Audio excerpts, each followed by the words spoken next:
Lucky O'Stucky here, 9 days away from the season opener. The WBC Championship. Will it be Palencia or PCA taking home that pot of gold? Plus, our favorite lad, Alex Cohen from Marquee, joins us. CHGO. Here we go.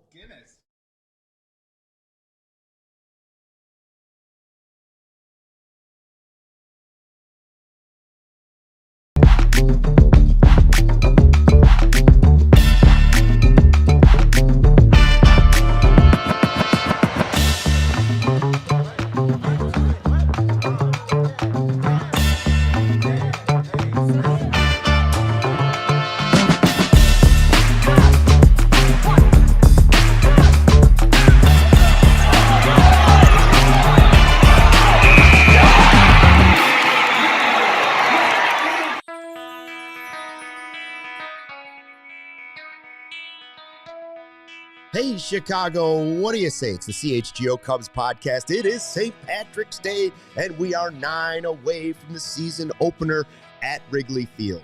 So we thought, what kind of pot of gold could we put in front of you on St. Patrick's Day? How could we build this up any bigger? The answer is Alex Cohen of Marquee, who joins us live back from the desert. Huh?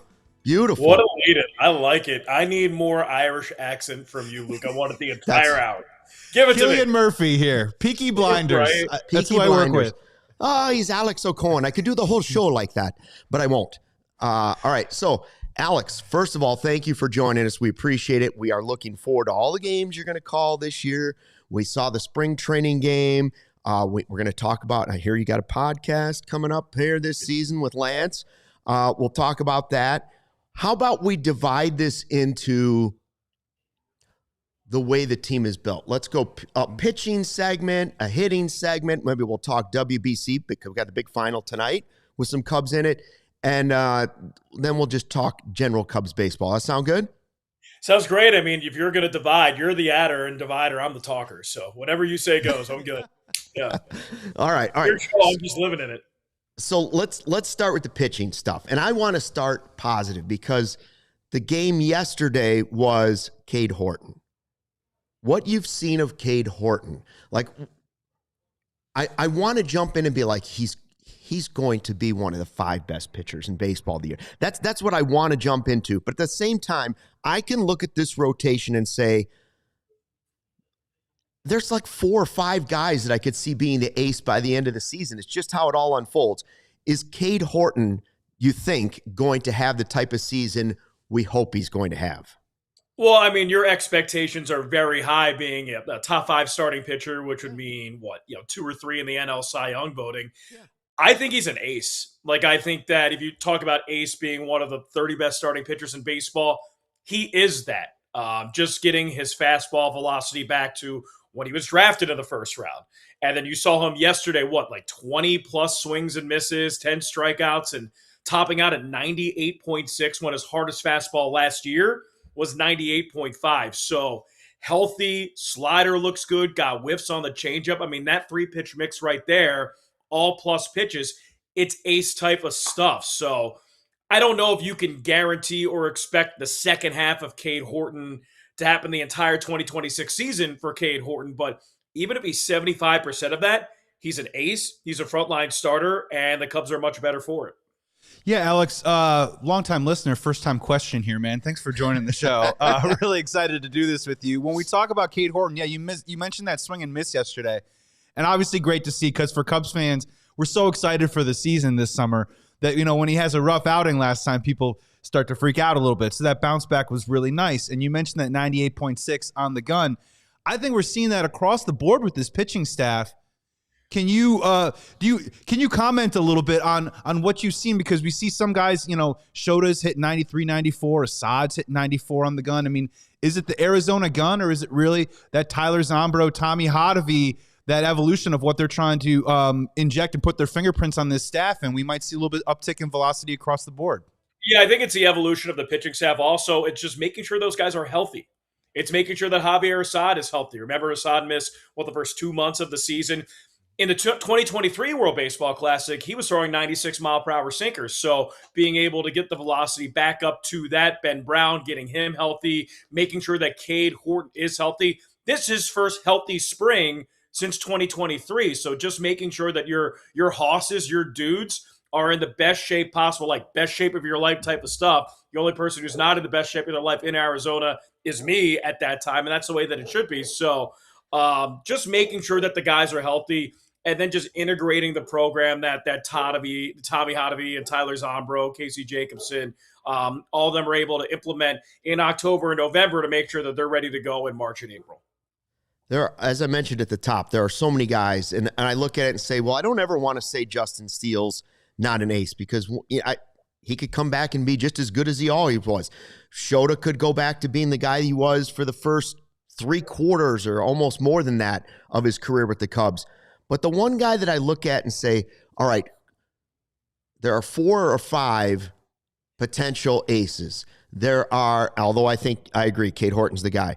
There's X factors in that rotation as well. Yeah, I know where you're going to go here. I think I know where you're going. It's going to be Edward Cabrera, isn't it? Yeah, there's 2 of them. Cabrera is the first one. And how does he factor into this rotation? Because we've seen his stuff. We've seen him as an ace in Florida, but will he take that next step with the Cubs? Because that's what they're invested in. The stuff's legit. I mean, you take all the Cubs pitchers when they're throwing their ace stuff, Edward Cabrera has the best stuff. Like, after his last spring training outing, I was in Arizona. I walked by Tyler Zombro, and he turns around. He says, well, that was fun, wasn't it? Just kind of like, we haven't had that breath of fresh air, that stuff in a long time. And I think Edward Cabrera is the pitcher where you have the A lineup. They're getting their A swings. If you have Edward Cabrera throwing his A stuff, he's going to silence that. Like, his A stuff is better than opposing lineups' A swings. He's that good. And I think that he has the best pure stuff. And this is going to be a bold statement. Best pure stuff, best like ceiling to a Cubs starting pitcher since Jake Arrieta. Like, it's that good. Wow. It's that good. Well, I could take a little Jake Arrieta in this rotation. 99 mile per hour heater, 96 mile per hour changeup. He's big, he's strong, good athlete, knows how to pitch. He's got a good sinker. Like, he has a sinker and a fastball and a 4-seam fastball that are 98 and 99 respectively. That could be his 3rd or 4th best pitch. So if you're playing with 99 and 98 and it's not your best stuff, like, good luck, man. Good luck. Yeah, and having said that, like, I think Cubs fans are getting really, really excited about Edward Cabrera. Is there any part of you that feels like maybe they also will try and just, because health is he is the big sure. if healthy, could you see them at least out of the gate trying to guardrail a little bit, maybe just with pitch count, or just try and take care of him, like, so they have that kind of communication early on in the year to try and get him through the year? Or is that really stuff maybe also, is it a misnomer? Is that a little bit behind him maybe, and he's still a very young pitcher that can handle a full workload? Yeah, I don't know if guardrail would be the type of word, but I think they can be creative with their starting pitching depth. I mean, if you go down to Arizona, and you guys were down there, I was down there, the 2 main themes that stuck out to me that people were really excited about in camp. One was Matt Shaw and his versatility, just being able to play 5 positions across the diamond. And 2, their starting pitching depth, the fact that they can go not just 5 deep, not just 6 deep when Justin Steele comes back, but you add Colin Ray, who threw a career-high in innings last year. You add Javier Assad. And then you add Ben Brown, who now worked with Clay Holmes and has a devastating sinker. And you have Jackson Wiggins waiting in the wings. That's 9 guys right there who could start meaningful baseball games and shut out opponents for the Chicago Cubs. So with their starting pitching depth, I don't know if they need to apply guardrails, but they could sure be creative. Ben Brown's an interesting one, because all of last year I kept saying, I don't want to give up on him as a starter, because you watch the games against the Brewers and you say, oh, wow, that was pretty good. He could be a starter. And then you think about that next pitch, and here comes the sinker. So I don't know. I have no idea. I don't know if he's starting in Iowa. I don't know if he's starting with the Cubs. I don't know if he's starting as a starter or a reliever, or how they're going to use him this year, or maybe all of that, Alex. My question is, how much is this sinker going to impact him? I mean, if that could be his 3rd pitch, it's huge. I mean, that's what makes a reliever go into a starter, to go from 2+ pitches to 3+ pitches. The curveball is a plus pitch. The 4-seamer is plus velo. He was working on a changeup. He was, I think he was working on a split at one point.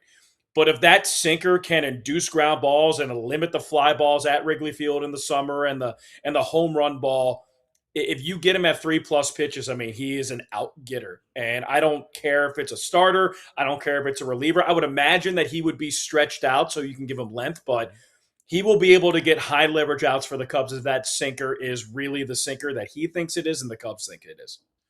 Yeah, when we talk about this rotation, we've talked a lot about the youth, and there's a nice mix, right, of there's some young arms on the way, and they have a lot to prove. We also have a lot of veteran stability also across our pitching staff and in the rotation. So I hate to bring down the party a little bit, but I do want to ask you, what have you seen from Jameson Taillon? Everyone's freaking out about the ERA. I mean, the guy goes to the bump every fifth day. He was a quality start machine last year.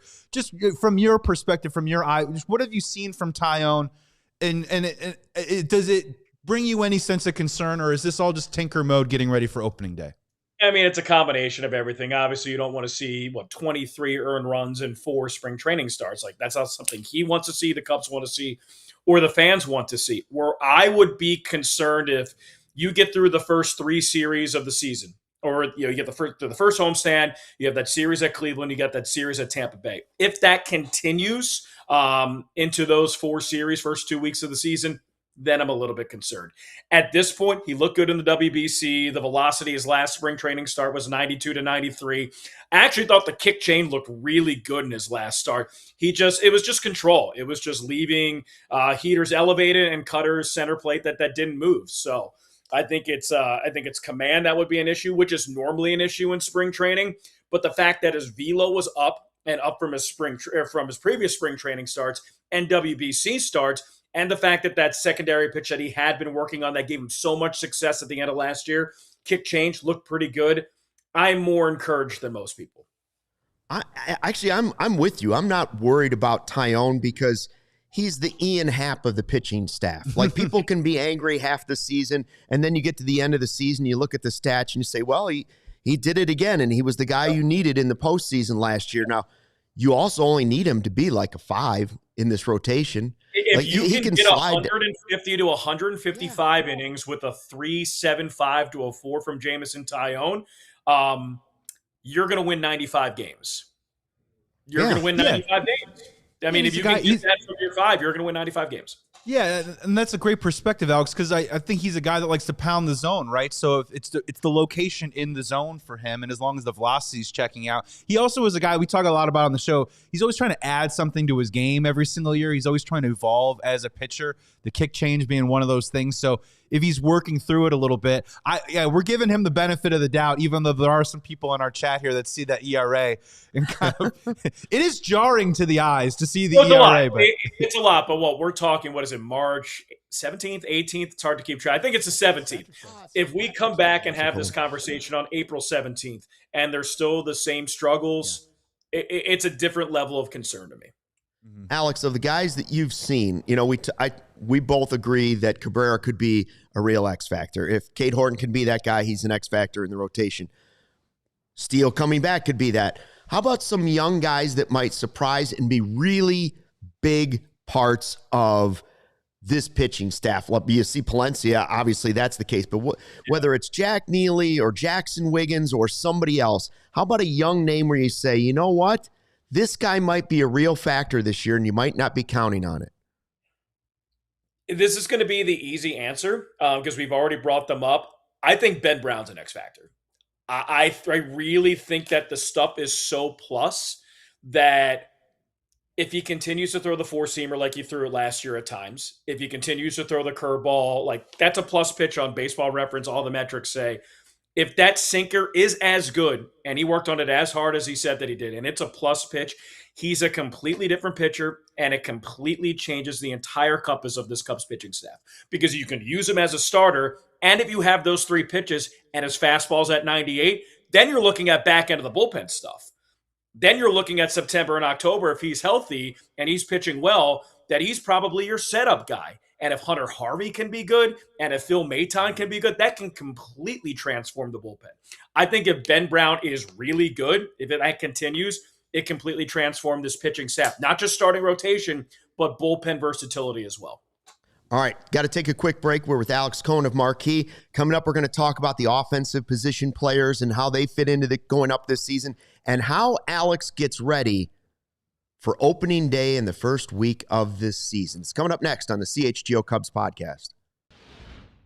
Oh, Joey, what if you could have reliable and intelligent Wi-Fi? And what if I told you that you could have it at the same price for not 1, not 2, not 3, not 4, but 5 straight years? That is the Xfinity 5-year price guarantee. Imagine Wi-Fi that makes everything in your home work together, finds and fixes problems before you even know you have them, like super intelligent Wi-Fi with a sixth sense. And it lets you stream the game while everybody else in the family is watching something else online. All your devices working in perfect harmony for 5 whole years. Here's the best part: no annual contracts, no hidden fees, and Xfinity's best equipment is included.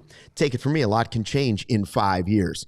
Lock in your price. Unlock the possibilities with Xfinity. Learn more at Xfinity.com. Xfinity, imagine that. Select plans only.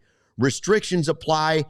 5 whole years. 5. Beautiful, beautiful, beautiful. Hey, Luke, I got 3 words for you, and it ain't I love you. It's good, better, best. Chicago's home to the most iconic 3-word slogan in American sports. And right now, Bet365's honoring that rally cry that had shirts flying off of Chicagoans all across the Chicagoland area with their 3-word motto, the early payout offer. So here's how it works. If your team is riding and it goes up by 10 points at any point in the game, they'll pay out your bet right there on the spot. And seriously, that way you can get back to doing what really matters, making fun of Brewers fans. That's right. It's Bet365, where winning is everything. Right now is the perfect time. And honestly, a 120 on a summer Friday, the next best thing right now is Bet365's current running Bet5 Get 150 promo. Any Bet365 user with $150 will get $150 in bonus bets after depositing $10 and making their first bet of 5. It's as easy as that. So no Chicago, it's time to get in with Bet365.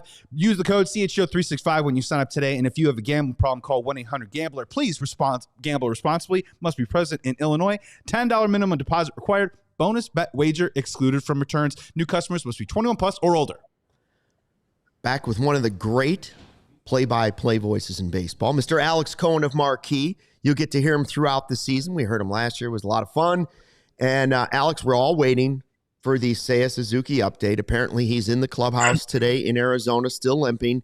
When we talk about position players, the one thing that bothered me the most about the injury was he was having such a great spring. Now, I'm not saying it's going to derail everything. I have no idea what the update will be, but he looked really good, and I thought, you know what, contract year, Seiya is going to take it from the last couple years, and he is going to take that next step, and he is going to be one of the elite hitters in baseball. How important is he to this offense? Like last year, so many people said Tucker, when he first got here, is the key to this offense. It changes everybody in the lineup. I know Bregman's partly that guy, but how important is Seiya to this offense? It's huge.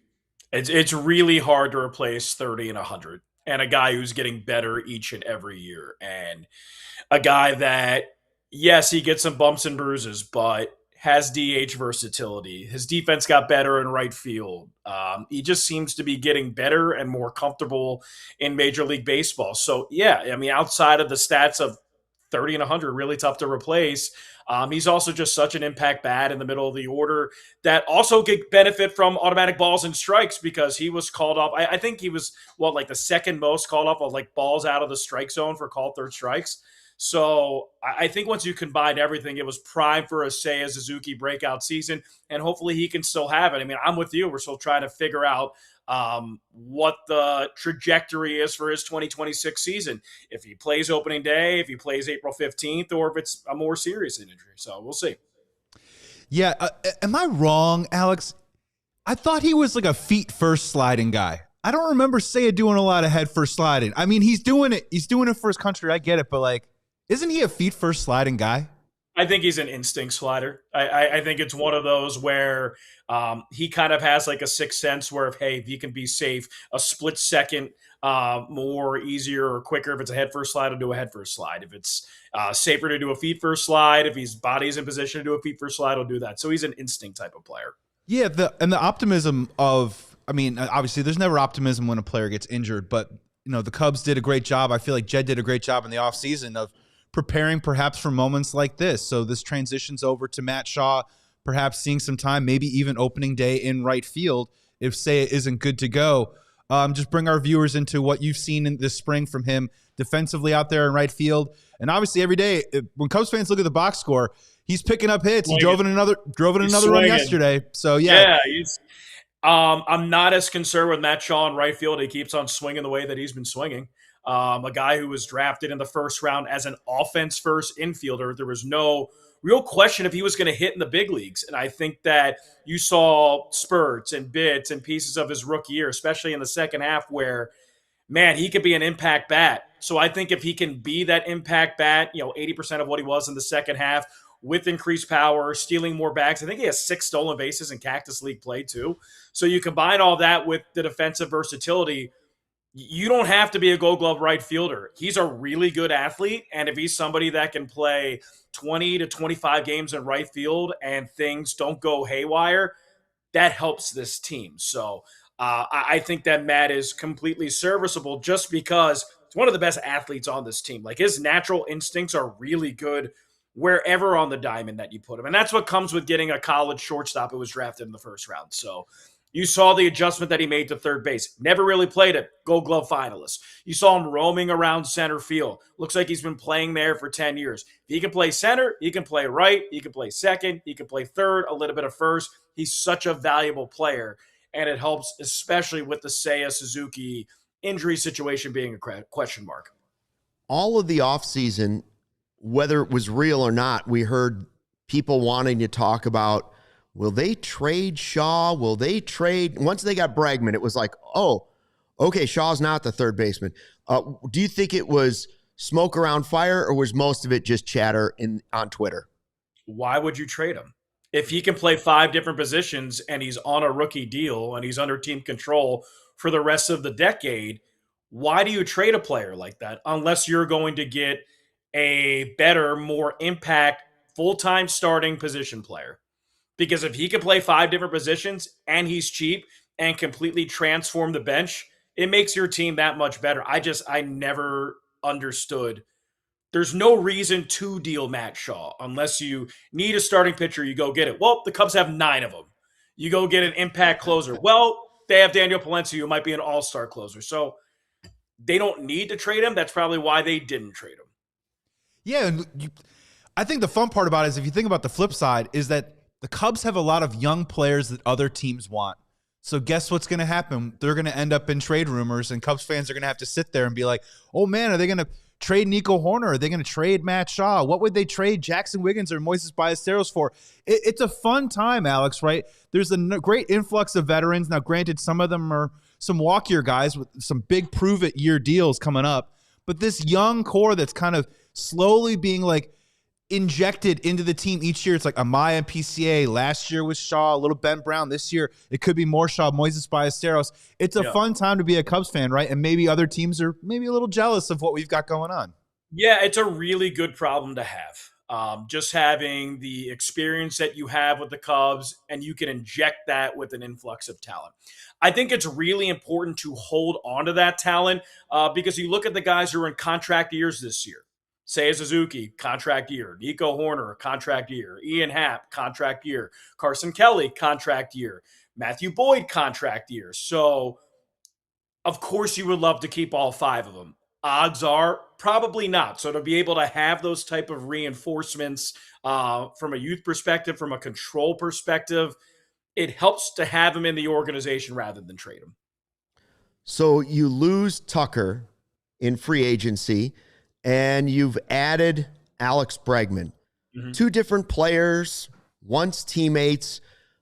When the Cubs locked in on Bregman as the guy that they were looking for in free agency, Craig Counsell called him the best free agent out there. Like, of a whole class, he was like, I think we got the best free agent. What does Bregman bring to this team that we don't see on a stat sheet? Did you listen to the World Baseball Classic and Joe Davis and John Smoltz talking about the impact that Alex Bregman has on any lineup, whether that is Team USA or Boston last year or Houston when they were winning or the Cubs? Like, he is so universally respected for what he can bring to the locker room. And I know, like, the second coach stuff, it's a little cliche. Mm-hmm. It's palpable here. He's a second coach. He is somebody that coaches go to for advice to get the pulse of the locker room. He is a place where PCA and Matt Shaw go to because he's an experienced guy who wins. He's somebody who is a contemporary with Dansby Swanson. You remember they play college baseball against each other, and Ian Happ. He's a leader and he's a winner. And I know that baseball is a team sport, but Alex Bregman, from the time that he was a rookie in baseball, not including the year that he made his debut, but his rookie year, he has never missed the playoffs. Never. Well, I hope that continues. Never. Yeah, Let's keep that's that pretty rolling.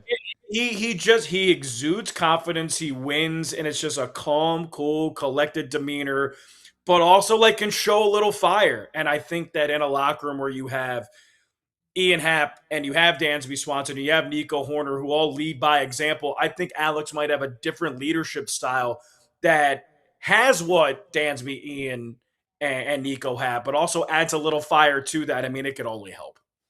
Yeah, when we talk about Bregman a lot on the show, we've seen him a lot in spring training hitting in the 2 spot. Does that feel like the natural place to slide him in to start the season? Bregman at the 2? You could be really versatile with Alex Bregman. I think that he'll start at the 2 spot. If Seiya Suzuki is out, there is an opportunity for him to hit, more in the power spots of the lineup, 3-4. Also, if he's drawing a lot of walks against left-handed pitchers, maybe he leads off. I mean, I think that he'll be one of the top 4 hitters on this team. It just depends on where. I love that, Alex, because Brian, the setup man, and me, we share that belief of if you have Matt Shaw at the bottom of the lineup, or whether it is Dansby, Carson, whatever, they roll that over, just the professional at bat that Bregman brings to the table every single day. I like to say that he puts up an annoying at bat, right? Like, I can't get this guy out. Like, I'm throwing him my pitch, I can't get, and then he gets you. So that leadoff spot, I know people are like, wow, we're paying him all this money to drive in runs, but him at the top, I could see him there too as well, and I think that could really kind of galvanize and set up some of the other guys. Hold on. Also, if you lead him off, that means it guarantees him the most amount of at-bats. Yeah, 100%. So it gives him like more opportunity to make the biggest impact. Now, I do think that like 2 or 3 is a sweet spot for him, but if he is in a spot where he's seeing the ball well and he has a 400 on-base percentage over a certain stretch against left-handed pitching in particular, I wouldn't be shocked to see him in the leadoff spot. All right, so one of the names that we will hear a lot this year, and we've kind of been waiting, you touched on already, Mo Baller. Like, we know they're trying to work the catching part of his career into it, and maybe someday he is an everyday catcher. I would assume he's going to do a lot of DH at some point this season. Yeah. What can you tell us about him as a hitter? Because everybody just says he can hit. He can hit the ball. But let's go beyond that. All right, he can hit the ball. What makes him a guy that you think will be a great hitter in the big leagues? I think the fact that he is, 21, 22 years old, and he is just such an advanced approach at the plate. It's the 2 strikes approach. It is contact first approach. It's the ability to go to all fields approach. I mean, he's a type of kid that I wouldn't be shocked to see if he hits 15 home runs, but I also wouldn't be shocked to see if he hits 24 homers because he gets in a rhythm. And I mean, he's a guy that isn't specifically known for his power, but he was on the AAA home run derby. He led that team in home runs. So he's somebody that, yes, he's a hitter. Dude just hits. But it's a little bit more nuanced than that. I think that his 2-strike approach, I think his ability to hit to all fields, I think his patience, I think his tempo at the plate, the tough at bat, it is so wise beyond his years that even if he doesn't catch, which I think it really adds to this team's value if he does, but if he doesn't, he is a guaranteed tough out, hit him 6, hit him 7, and your lineup's in a good spot. Yeah, I know we need to break in a moment, but that was my follow-up, Alex, was if I gave you 18.5 games behind the plate, are you going over or under from Moisés Ballesteros catching games? I'm probably taking under, but it's pretty close. It's pretty close. There have been some starting pitchers. You heard Jamison Tyone talk about Moisés Ballesteros, heard Edward Cabrera talk about Moisés Ballesteros, heard Cade Horton talk about Moisés Ballesteros, and they are happy to work with them. Do I see a situation where he can be somebody's personal catcher? That could be along the horizon. I don't think it's going to be Edward Cabrera with his variation of pitches and tough stuff, but you need a pitcher who is around the plate, doesn't have a 6-pitch arsenal. I do think that 18.5 is a good number. I would say 15 would be the sweet spot for me. Yeah. Sounds good. We're talking to Alex Cohen from Marquee, and we will continue to do so after a quick break. It's the CHGO Cubs Podcast WBC Talk when we come back. Man, oh man, winter is back in Chicago, but don't worry. Hot weather will be on the way. Is your home's heating still up to the challenge? Is your AC ready for the summer? Maybe you're thinking about a whole home generator. Now is the time to schedule your tune-ups and get everything ready. 4 Seasons, they guarantee same-day installation for all your heating, cooling, plumbing, electrical, and generator needs. No extra charge for nights, weekends, or holidays. You can save up to $4,000 on furnaces and comfort systems with 4 Seasons heating, air conditioning, plumbing, sewer, and electric. Furnaces start at $39 a month and furnace AC combos at just $57 a month. Call today and save $50 from your trusted local experts. They are 4 Seasons. 4 Seasons, your trusted local expert for heating, air conditioning, plumbing, sewer, and electric. Visit 4seasonsheatingcooling.com for all your special offers and money-saving coupons. That's 4 seasonsheatingcooling.com. I'm telling you, we go right from the furnace to the AC, back to the furnace, back to the AC. You got to be ready. Got to check out 4 Seasons. And Luke, I got to tell you, I'm a guy on the go. I got a lot going on, right? Cubs opening day next week. March Madness this week. There's a lot going on in sports. And also, you might have a busy life too as well, whether you're dropping the kids off at daycare or dropping them off at school, trying to hang out with friends and family. There's a lot going on, but that's why I turn to Huel. That's right. It is the perfect solution for high protein routine and also support your busy days in its habit building. It's got convenience and helps you control your meals. It's the meal on the go. It's got 35 grams of protein, 27 essential vitamins and minerals, no artificial sweeteners, colors, or flavors, gluten-free, and my favorite part, it's under $5 per meal. That's right. It's the meal on the go. It is meal prep in a bottle. So what you got to do right now is head on over to Huel and check it out for the limited time offer today. Exclusive offer of 15% off with the code CUBS15, CUBS15 for new customers only. Thank you, Huel, for fueling CHGO Cubs all summer long. And remember, if you're busy, it doesn't matter because Huel can be that game changer. Back on the CHGO Cubs podcast with the great Alex Cohen. It is time for the big takeaway presented by Xfinity. Imagine that. It is your Team USA starting lineup for tonight for Mark DeRosa against Venezuela for the gold medal. Who's in? Who's Witt out? Leading off. Harper, Judge, Schwartz, Bregman at third. Anthony, Smith, Tarang, and Buxton. That means no PCA in the starting lineup. I believe a lefty on the mound for Venezuela. Yep. So that's not surprising. It's the big takeaway presented by Xfinity. Imagine that. So, Alex, what do you think this World Baseball Classic experience will do for Pete Crow-Armstrong? It will be immeasurable.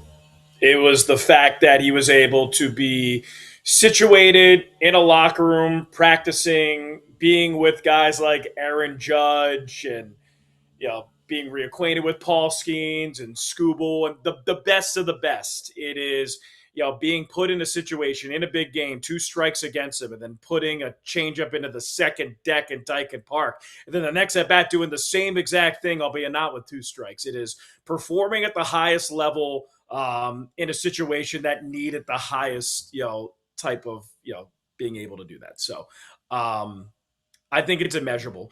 I think it'll light a little bit of a fire of him not starting this potential championship game. I wouldn't be shocked if he would use this as ammunition for the rest of the season. I mean, he's the type of player that thinks that it doesn't matter if it's a righty, a lefty, a hard thrower, a knuckleballer, 162. He wants to be out there all 162. So the fact that USA can win a championship or a gold medal or whatever you call it, and he's not in that starting lineup, I bet that'll add fuel to the fire for him.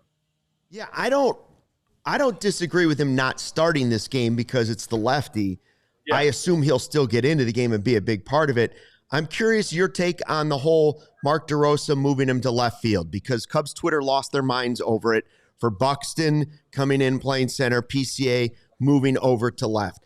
I was surprised, but it's probably just to get Buxton into the game. He's the vet. You want to keep his legs warm because he is starting today. And Buxton's more comfortable in center field, and PCA is more, younger. He's defensively versatile. He's also like a really good outfielder at any 3 outfielder spots. So I was a little surprised, but also it's not that big of a deal. And the fact of the matter is, if they win this game, it's really not that big of a deal. So he didn't get hurt. didn't really get a ball hit to him. So as long as they win, nothing bad happens, can't really question it.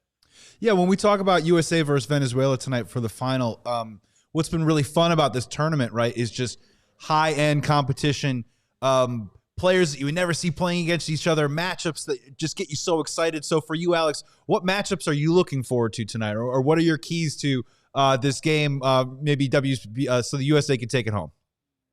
I wouldn't mind seeing a Daniel Palencia versus Alex Bregman matchup in the 9th inning. I think that would be pretty. I think that'd be pretty neat. There. I think that'd be pretty neat. Oh man, I'm just really curious to see Team USA in this game with Nolan McLean starting and how they can configure their bullpen against this Venezuela lineup, who's pretty good. Like Ronald Acuna, second pitch of the game against Japan and Yoshinobu Yamamoto. Seiya, Eugenio Suarez, like he does against the Cubs, time and time again, bunch of homers. Like this is a really good lineup. So I'm curious to see, without Paul Skeens, and you really had to empty the tank in the last game against the DR. If you're running on empty, what do you have left against this Venezuela lineup? If they have enough, they'll win. If they don't, they'll lose. I think it really has to do with pitching. A lot of the chat over here at the CHGO Cubs YouTube channel talking about the move to left, and it's what we mentioned yesterday, that the Twins have a deal saying Buxton can only play center field, but then the question is, why did you have to get Buxton in? Anyways, you mentioned it's for a situation like this, because if you want him playing in the gold medal game against a lefty, you don't want him doing it when he's been sitting for 8 days. So you have to keep him warm in some capacity. And if that happens to be in center field for an inning or two, so be it. Like, that doesn't concern me much. It really doesn't. Me either. So you mentioned it. You brought it up. You opened the can of worms. Bregman versus Palencia. Tonight, when you watch the game, Alex Cohen of Marquee, is it Cub over country, or is it country over Cub in that matchup? Or are you just watching as an impartial member of the media without any feelings in your soul whatsoever? I'm going to go with another one. I just want good baseball, man. I just want to be on the edge of my seat. So, I mean, if it's Palencia versus Bregman, yeah, I think that's really cool because it's Cub versus Cub. It's guys who aren't going to face off against each other in 2026, fortunately. But, man, I mean, if it's Palencia versus Aaron Judge, I'm going to be stoked too. So I'm at like a full, give me pure chaos. Give me pure chaos like a baseball fan. I want to be on the edge of my seat for the next 3 hours and 30 minutes or however long it takes. Do you see how smooth he's gotten already? Do you see how smooth he's gotten? That was the most elegant, descriptive way of ignoring the real question. I appreciate that, Alex. That was I want chaos. I want fun. I want fun. I no rooting interest either way. I just want I want the entire kitchen sink thrown at me. Fair enough. To push that a little bit farther, I just like saying this stuff out loud because I think we're all in agreement here. But I want to get your perspective on it too. As this WBC is ramping up, off the heels of an absolutely incredible World Series run, we've got Shohei Ohtani in the game right now. We got the Chicago Cubs playing October baseball, hopefully playing October baseball again this year. And now this WBC. I'm just going to keep it simple. Alex, baseball's back, right? It's back. It's back, baby. It's way back. Yeah. I think, I mean, one, it's back, but two, you knew it once you saw the talent pool that was coming into this WBC, that it was going to be great and fun. I don't think that people or even players on their respective teams knew it was going to be like this. And hearing the guys from Venezuela and Dominican Republic and how much it means to them, guys who have won World Series, and then looking at the internal struggle of Tarek Skubal, going back to Tigers camp, even he said, man, I didn't know how much it would really resonate with me until I stepped into that locker room. So between that and baseball going back to the Olympics in 2028, I mean, I think that global baseball is back, and then just based on the World Series last year, and I think the game is in a really, really good spot. Yeah, there've been a lot of I've tried to pinpoint where it switched, because there were conversations 10, 15 years ago that baseball was dying. Kids don't want to play it. It's not fast enough. It's not like a video game. Nobody's going to, and it was this is the end of America's pastime. And I know that the NFL is now America's future. It's taken over. It's the present and the future. But I do think the rule changes that they put in speeding up the game helped. And stolen bases alone, I think, have changed the game. Making the game faster has changed it. The talent pool has changed it. Ohtani globally has greatly changed it. And I think the WBC in some small way has had a pretty good role in it the last 2 WBCs where they were electric. Since 2023, or the last one when it was Ohtani versus Trout with the game on the line. I remember exactly where I was while watching it. I was at Johnny's Pub or Johnny's Bar in Des Moines, and it was packed and people were going nuts. And I think it's just the players really buying into it and the guys from USA making it, that dream team type of feel. And then you look at the Dominican Republic lineup, and top to bottom in the lineup, you have their all-stars and their potential Hall of Famers. So I think the buy-in from the superstars really helped. This is going to be a little bit of a hot take. I think social media has helped grow the game because kids can film themselves hitting 500-foot bombs and throw 95 miles per hour at age 15, which ultimately isn't healthy, but it gets people to watch and see and grow and expand. I think NIL has helped too. I think the transfer portal's helped a little bit. So it's not all good. Like, obviously there's dangers of social media and there's cons to NIL, but I think specifically it has helped grow the game of baseball. Well, when we talk about social media, we always think personality first. And my question is personality, but I do want to say that technology is a great point on your part. When they overlay, Paul Skeens' 5 different pitches from the same arm slot. Awesome. I could look at that stuff all day. But when we talk about personality, I do want to go back to PCA really quick, because I do really think, I just keep hammering. You said the word immeasurable about this experience that he's having in the WBC. And he was on that podcast recently with Cam Johnson where he's so interesting and introspective, and he's taking accountability where maybe he's almost being too hard on himself when he's like, I didn't show up in that Brewers series last October. I want to be ready to meet the big moment. He has met these big moments in the WBC. So for you, Alex, what is it? I know the ceiling is the roof with the talent, but what is it for you that you think it's going to take from PCA to go from, I think he's already a star, to that super duper star? Because there's the physical talents and the mental. It's all trying to be balanced at the same time. How do you see his season going for him? Do you want me to be honest? It's not going to take that much. I mean, the guy at 23 years old who was deemed as a defense-first outfielder went 30-30-30. He had 30 homers, over 30 stolen bases, and 30 doubles at 23 in his first full season in the big leagues. So I think he's doing pretty well for himself. You made a really good point. He is exceptionally hard on himself. He is the ultimate competitor. He wants to win. He's a perfectionist. He has such high IQ, really bright kid, high baseball IQ too. I think it's real simple for Pete Crow-Armstrong. 1, stay healthy. 2, continue to stay hungry defensively, because if he does, he is the best defensive player in baseball. And then just get on base a little bit more. Think about it. He was a 6-WAR player last year with an on-base percentage at 285. You get that on-base percentage up to 315. I'm not asking you to be a 365 OBP guy. 315, 320. That probably means 8 more stolen bases. And you keep the home runs around where they are. You don't have to go 30-30. You can hit 25. But if you do that, you're a 7-WAR player. You are an MVP candidate every single year by staying healthy, being a little bit more selective at the plate, and drawing some more walks. That's it. Yeah, we've gone through each position in the division, and we made a lot of Brewers fans and other fans in the division mad by picking players that we thought, we went through it and we were like, wow, the Cubs are 1 or 2 in a lot of positions going into this year.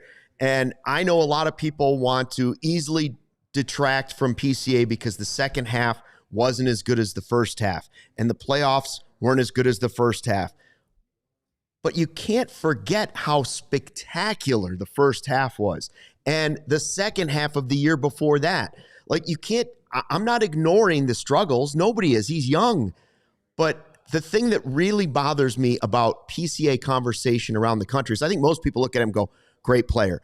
But when he slams his helmet and you see that stuff, there are so many people that don't watch his games or hear his actual interviews that think he's this petulant baby that slams everything and won't listen and is just a entitled baseball player. If you listen to what he's saying, am I wrong? He's he's as about in-depth as a player as you want to get. I've never seen him. And humble. Yeah. Like he's Humble, not your typical, treats the fans, the kids, all of that.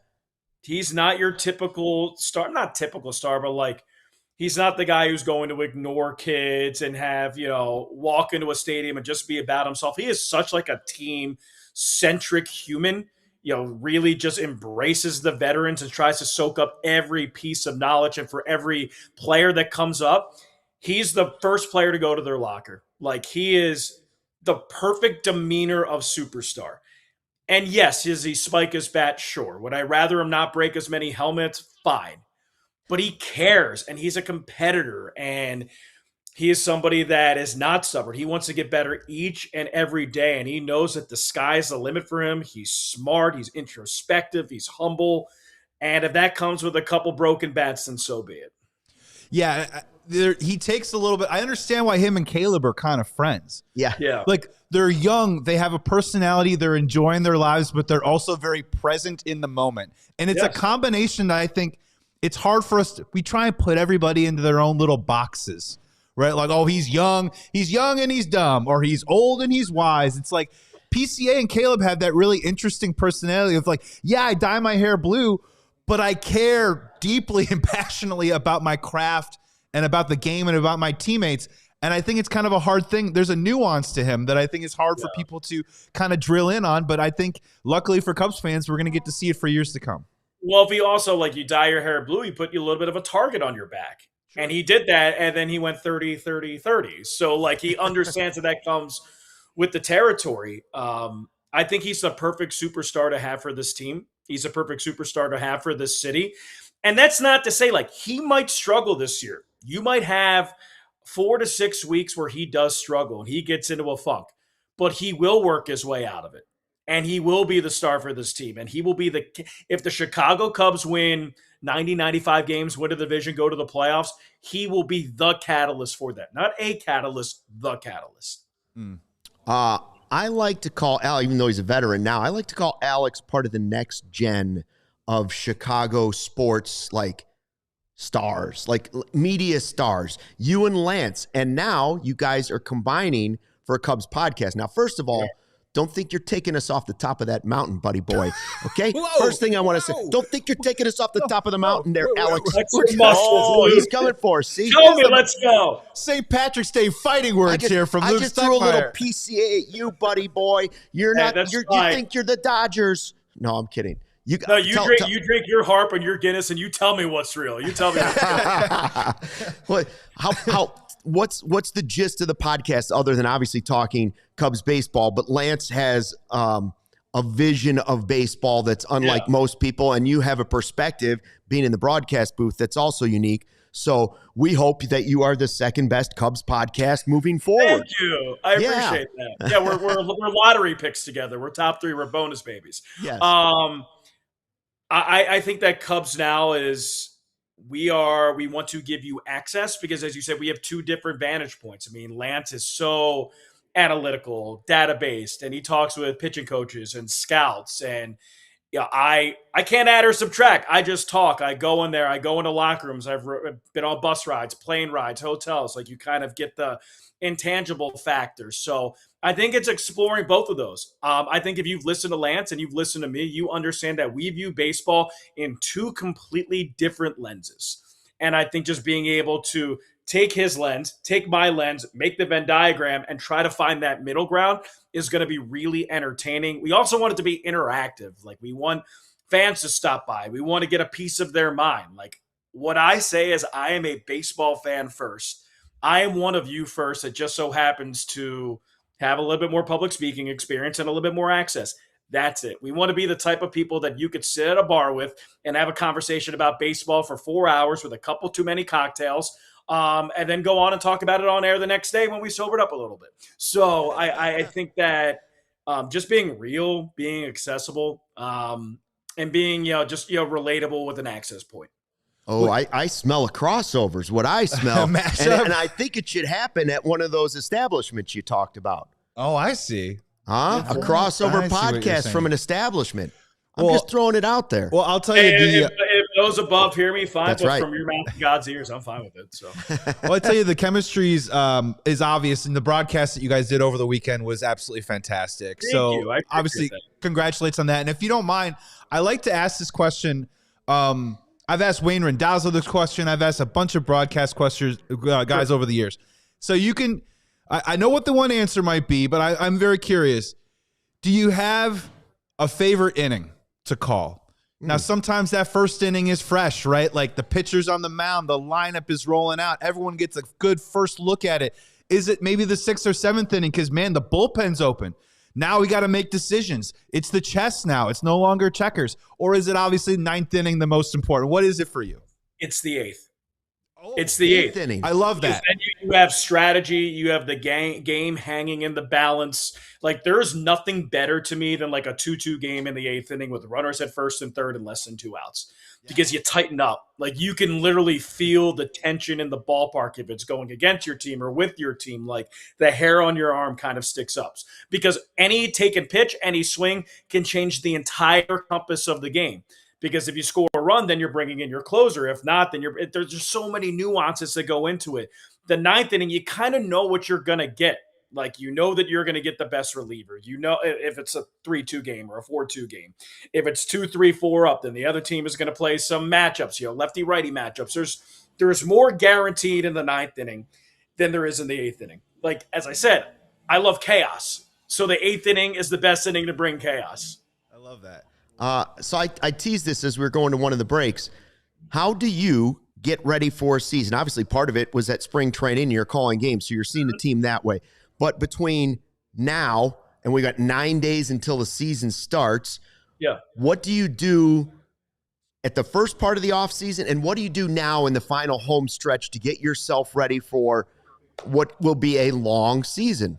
Yeah, I mean, sure, during the offseason, I definitely go back and listen to my own tape and make sure that, I'm doing things correctly and trending in the right direction, and I don't have any glaring mistakes. And, I ask people who I trust. I'll send my tape to 10 people, and I'll take 10% from what each and every person has to say. 90% it's stuff that I've heard before, something that maybe I don't agree with. But if I could take 10% of this is a hypothetical, if what Boo Chambi has to say, and then what Pat Hughes has to say, and then what Wayne Randazzo has to say, I take 10% of each, I'm a 30% better broadcaster. So that's what I do. And then, leading up to the games that I'm doing, I'm just like you. I listen. I try to shut up, sit back, and listen. And the fact that I get to listen to Pat Hughes, a Hall of Famer, call a baseball game when I'm not broadcasting a game, and get to listen to Boog Chambi and Jim Deshaies call a baseball game when Boog's calling the World Series and JD's one of the best color guys in baseball, if not the best color guy in baseball, the best way to get better is to learn and listen. The fact that the Cubs have 2 of the best play-by-play broadcasters in all of baseball makes it really easy to do that. All right, you ready for my 0.5% advantage for you? Here it is. Bregman hits a homer. There's a Brexit. Brexit baseball. We're shopping. This is workshopping. Just throwing it out there. I have a few. Last year there was a lot of I came here for the mashed taters. That's Tater Workman. But Brexit is what I would go with. Marquee Sports Network, we have an auction that benefits charities and good things that give people like you an opportunity for play-by-play for a half minute. And I think that you should keep it for that. So yeah, keep it for the idiots like myself. I understand what you're saying, Alex. All right, here's a question we're trying to do. We're building out a bracket for the Cubs, like 16 players. We're doing things around baseball, all that stuff. If you had to pick the Cubs' number 1 seeds, players, you got to pick the number 1 seeds. Who should we be putting for the 2026 our 4 regions Chicago Cubs in our 4 regions? Who should be our number 1 seeds going into this season? I love it. And I'm going to go with strictly position players because they play every day and starting pitchers don't. Yeah. I'm going to go with Pete Crow-Armstrong. I'm going to go with Nico Horner.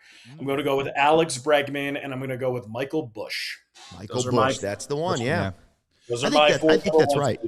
With Dansby Swanson right on the line, right on the 4-5 line for you. I got a lot of stock in Michael Busch this year, Alex. every year he incrementally gets better. He gets smarter as a hitter. He knows how to attack in the zone.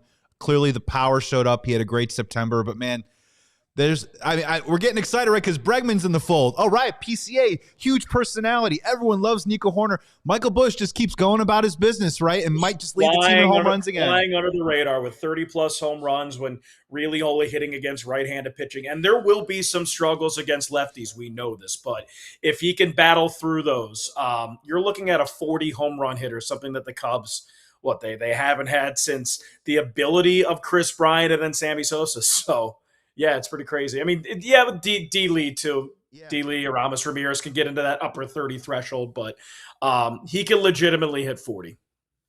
Oh man, we started getting a heated conversation. D. Lee was brought into it last week as we started going 2008 Cubs players at their position versus 2026 Cubs players.